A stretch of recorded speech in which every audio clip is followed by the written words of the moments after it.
Ang sarap siguro tumira sa ganitong lugar, no?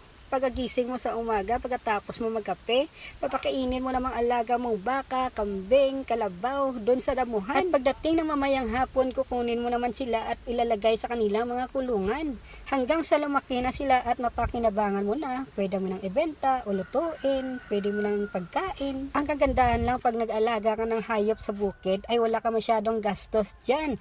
Ang puhunan mo lang ay sipag, papakainin mo lang sila sa mga damuhan. Tapos hanggang dumamin sila, mapakinabangan mo na sila. Mahal na rin sa ngayon kasi ang presyo ng kambing sa market.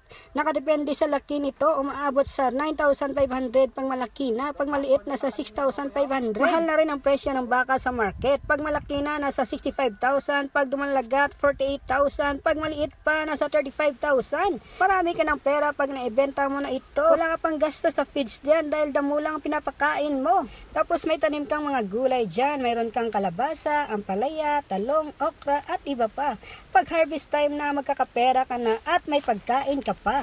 Hindi ka na bibili sa market dahil lahat ng pangangailangan mo ay nandyan na. Magluluto ka na lang sariwang-sariwa pa. Dahil sigana kayo dyan sa tubig, mayroon ka rin tilapia farm. Kung gusto mong kumain ng isda, ay manghuhuli ka na lang. May mga alaga ka ring native na manok, bibi at pato, pangdagdag sa ulam mo at kita mo. At dahil marami kang puno ng prutas dyan, langka, marang, rambutan, lansones at iba pa, magkakapera ka na pag nagbunga na, may makakain ka pa.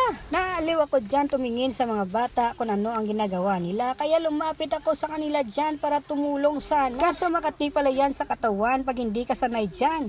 Kaya nanood na lang ako sa kanilang ginagawa at nag-interview sa kanila. Mga masisipag talaga mga kabataan sa bukid. Umaga pa lang pagising nila ay tumutulong na kaagad sila sa mga gawaing pangbahay. Alam na nila ang mga gawain nila sa umaga hanggang sa hapon. Hindi mo na kailangang pang-utusan pa. Pagkagising sa umaga pagkatapos magkape ay mag-iigib na yan ng tubig para sa kusina at CR. Para may mga gamit sila kaagad. Magsisibak ng kahoy para may magamit kaagad sa pagluluto. Masarap talagang manirahan sa bukid. Walang stress, walang ingay, walang traffic, walang tensyon. Parang walang problema. Salamat po!